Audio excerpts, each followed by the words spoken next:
नमस्कार दोस्तों, मेरा नाम है राजीव शुक्ला और आज मैं आप लोगों के बीच में आया हूँ एक बहुत ही महत्वपूर्ण विषय पर चर्चा लेकर के, जो कि है पुरुषों में मेंटली डिसऑर्डर की समस्या। भारतीय समाज में पुरुष परिवार का सबसे महत्वपूर्ण अंग है, या कहें तो पुरुष किसी भी परिवार की रीढ़ की हड्डी है। और जब कोई भी परिवार का पुरुष मेंटली डिसऑर्डर की समस्या से ग्रस्त हो जाता है तो उससे कहीं ना कहीं उसका पूरा परिवार परेशान हो जाता है और समस्याओं से घिर जाता है। इस विषय में आज हम आपके बीच में चर्चा करेंगे अर्चना राजीव गुप्ता जी से, जो कि साइकोलॉजिस्ट हैं और इस विषय पे बहुत ही अच्छी जानकारी हमें उपलब्ध कराएंगी। तो सबसे पहले अर्चना जी, आपका स्वागत है हमारे इस कार्यक्रम में। और मैं चाहूंगा कि थोड़ा सा आप अपने विषय में भी हमारे दर्शकों को बताएं। राजीव जी, मैं काउंसलिंग साइकोलॉजिस्ट हूँ और career counsellor as well parenting expert हूँ। मैं बच्चों के परामर्श के बारे में यहाँ पे काम करती हूँ। और जैसा कि आज आपने ये विषय लिया है कि पुरुष मेंस मेंटल हेल्थ के बारे में, तो ये जो मेंटल हेल्थ की बात हुई है ये अभी अछूती ही रह गई है अपने समाज से। और ये जो टॉपिक आ रहा है ये कहाँ से आ रहा है, क्योंकि आज तक लोगों ने सोचा ही नहीं है कभी कि जो ये पुरुष वर्ग है ये भी कभी डिस्टर्ब हो सकता है, इनकी भी मेंटल हेल्थ के बारे में हमें बात करनी पड़ सकती है। आज हमें बात करनी पड़ रही है। क्यों बात करनी पड़ रही है? क्योंकि आंकड़े ऐसा कह रहे हैं कि महिलाओं से कहीं ज़्यादा पुरुष आजकल मेंटल हेल्थ से ग्रसित है, वो इतना डिस्टर्ब हो रहे हैं, लेकिन कोई भी इस चीज़ को एक्नॉलेज नहीं कर रहा है कि वो भी परेशान हो सकता है। और ये बहुत ही सेंसिटिव टॉपिक है कि हमने समाज में आज तक पुरुष वर्ग को क्यों क्यों नहीं समझा गया। बच्चों को समझा गया, महिलाओं को समझा गया, लेकिन पुरुष ही क्यों अछूता रह गया है। अच्छा जी, सबसे पहले मैं ये जानना चाहूंगा कि ये जो आपने पुरुषों के मेंटल डिसऑर्डर की बात की है, तो हम इसकी पहचान कैसे कर सकते हैं? हमें कैसे पता चलेगा कि वर्तमान समय में कोई पुरुष इस समय मेंटल डिसऑर्डर से गुजर रहा है? देखिए, हर घर में जो भी पुरुष है वो ये तो घर वाले ही देख के उसको समझते हैं कि वो घर वाले क्या सफ़र कर रहे हैं। वो एकदम से बहुत एग्रेसिव हो जाएगा, उसकी नींद कम हो जाएगी, हो सकता है उसको भूख भी ना लगे और चिड़चिड़ाएगा, बात बात पे गुस्सा करेगा, और उसकी प्रोडक्टिविटी जो काम करने की है वो भी उसकी कम होती हुई चली जाएगी। लेकिन उसको समझ में आ रहा होगा, लोगों को भी समझ में आ रहा होगा, लेकिन कोई भी उससे ये नहीं बोलेगा कि तुम इस चीज़ से गुजर रहे हो। लोगों को लगता है कि ये तो पुरुष वर्ग का काम है, बाहर जा कर के वो तो ये सब करेगा ही, वो तो उसकी ड्यूटी है। तो वो ऐसी हालत में भी अपनी दिनचर्या बनाए रखता है, लेकिन उफ तक नहीं करता कभी किसी से। तो जैसा आपने बताया कि चिड़चिड़ापन, फ्रस्ट्रेशन और बात बात पे झगड़ना, गुस्सा हो जाना, ये सब कहीं ना कहीं मेंटली डिसऑर्डर की समस्याएं हैं। तो इसके लक्षण हो गए। लेकिन सबसे महत्वपूर्ण बात जो है वो ये है कि परिवार के सदस्यों पर और परिवार के माहौल पर ये क्या असर करता है, क्योंकि ये भी जानना बहुत जरूरी है कि अगर परिवार का मेन मुखिया मेंटल डिसऑर्डर से गुजर रहा है तो बाकी परिवार के सदस्यों का इस पर क्या असर पड़ेगा? देखिए, कोई भी परिवार का मुखिया अगर डिस्टर्ब है तो ये तो फिर पूरी, अगर नींव रीढ़ की हड्डी डिस्टर्ब है तब तो फिर पूरे शरीर पे वो अपना असर डालती है, तो पूरा परिवार इससे ग्रसित होता है। पूरा परिवार की भी मेंटल हेल्थ उससे असर करती है। और आदमी कभी कह नहीं पाता अपनी कोई भी बात, क्योंकि उसको तो कभी कभी समाज में कह दिया जाता है कि पर्सनल लेवल पे तुम तो बहुत बहादुर हो, तुम तो बहुत स्ट्रांग हो, तुम्हें तो रोना भी नहीं है, तुम कैसे रो रहे हो, इस तरीके की चीज़ें उसको कह दी जाती है। अब वो पुरुष समझने लगता है मैं तो बहुत बहादुर हूँ, मुझे तो इस तरीके से कह दिया गया, मैं कैसे रो सकता हूँ, मैं कैसे अपनी फीलिंग किसी को बता सकता हूँ। तो वो घर में भी अपनी फीलिंग किसी को नहीं बता सकता है। और बाहर जो समाज है वो उसको, जब से बड़े होते हैं तो लड़कों को कह दिया जाता है मर्द का बच्चा है, शेर कहीं रोता है। तो ये लोग अपनी फीलिंग अपने अंदर ही लेकर के रह जाते हैं, और जब किसी से कह नहीं पाते हैं तो वो उनके अंदर ही अंदर अब एक डिप्रेशन में चले जाते हैं। और कई तरीके की ऐसी बीमारियां हैं, जैसे पीटीएसडी है, इस तरीके ये बहुत ज़्यादा देखने में मिलेगी पुरुष वर्ग में, जो कि इस चीज़ से गुजरते हैं। तो कहीं ना कहीं पूरा परिवार उनके साथ सफर करता है और समस्याओं में ग्रस्त होता है, चिड़चिड़ापन होता है, घर का माहौल खराब होता है, जैसा आपने बताया घर पे लड़ाइयाँ होने लगती हम्म, हैं। हम्म। तो कहीं ना कहीं परिवार के बाकी सदस्यों की भी जिम्मेदारी होती है कि उस पुरुष का ख्याल रखें, जैसा आप बता रही। तो इसका समाधान क्या है अर्चना जी, ये दर्शकों को बताएं कि यदि इस तरीके के लक्षण हमें हमारे परिवार में मिलते हैं तो फिर उनसे किस तरह से उबरना चाहिए और परिवार के माहौल को सही करना चाहिए। बिल्कुल ठीक है।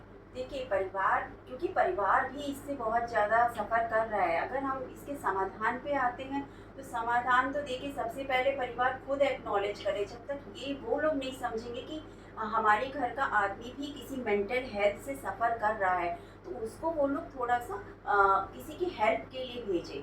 और ज़्यादा से ज़्यादा अगर ये लोग चाहेंगे तो ये लोग जा कर के सोशली ज़्यादा इंटरेक्शन करें अपना, कि लोगों से जब तक बातचीत करेंगे तब तक उनके अंदर की चीज बात नहीं करेंगे तब तक अंदर की चीज़ें नहीं निकलेंगी।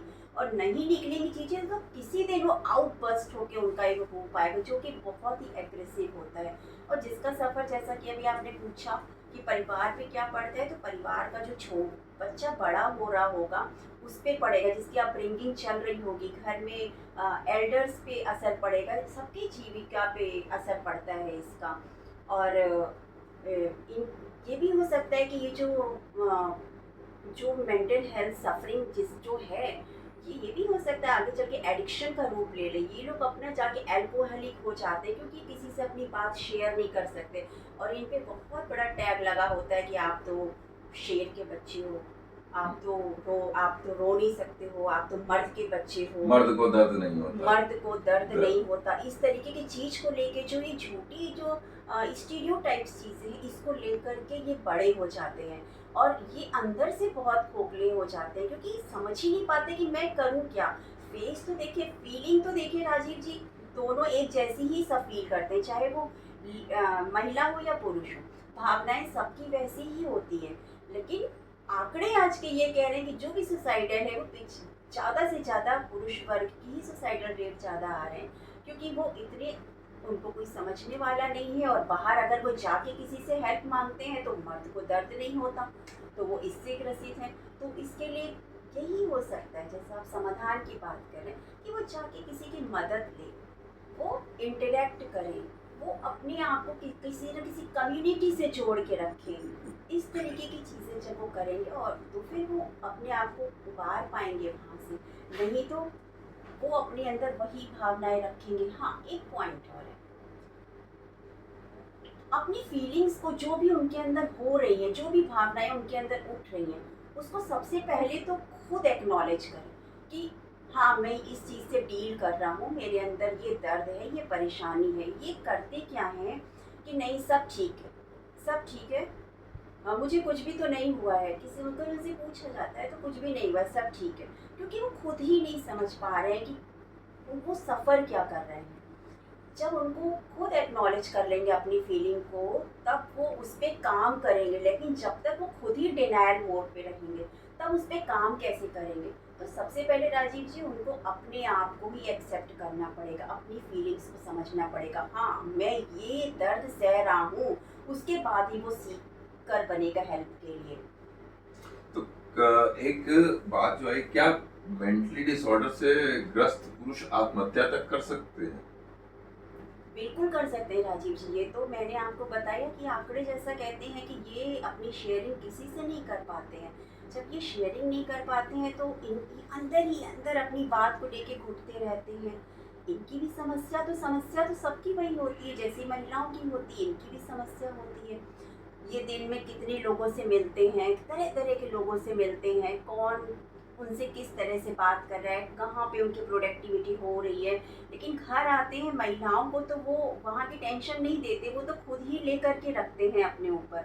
महिलाओं को तो पता भी नहीं चलता कि पुरुष क्या क्या झेल के आया है। ये जो पैसा लेके आया है घर कमा के, ये किन हालातों में लेके आया है नहीं पता चलता। और आज तक समाज में सबसे बड़ी बात यह है कि किसी ने पुरुष वर्ग को जानने की कोशिश ही नहीं करी कि उसकी सफरिंग क्या होती है, उनके मेंटल हेल्थ पे क्या फ़र्क पड़ता है। तो मुझे ये लगता है कि घर के सदस्यों को ही सबसे पहले भाप लेना चाहिए कि हाँ ये कुछ परेशान है, और जो सबसे क्लोज वन उनके हों उनको शायद बैठ के चर्चा करनी चाहिए इस बारे में। और हाँ, पुरुषों से भी ये बोलूँगी कि कृपया अपने घनिष्ठ मित्र को तो अपनी वो बातें बता सकते हैं आप जो किसी से नहीं बता सकते। अपने मन की बात कहना बहुत ज़रूरी है।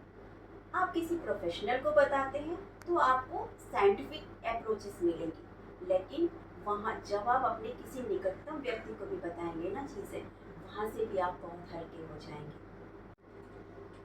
अर्चना जी, जैसा कि आपने बताया कि परिवार के सदस्य जान जाते हैं या माहौल डिस्टर्ब होने लगता है, लेकिन एक यहाँ प्रश्न ये भी खड़ा होता है कि पुरुष अपनी बातें बाहर क्यों नहीं कहता है, या वो किसी साइकोलॉजिस्ट के पास क्यों नहीं जाता है, या वो ये अपने अंदर की बात की चर्चा क्यों नहीं करता है। इस विषय पे थोड़ा सा बताएंगे आप?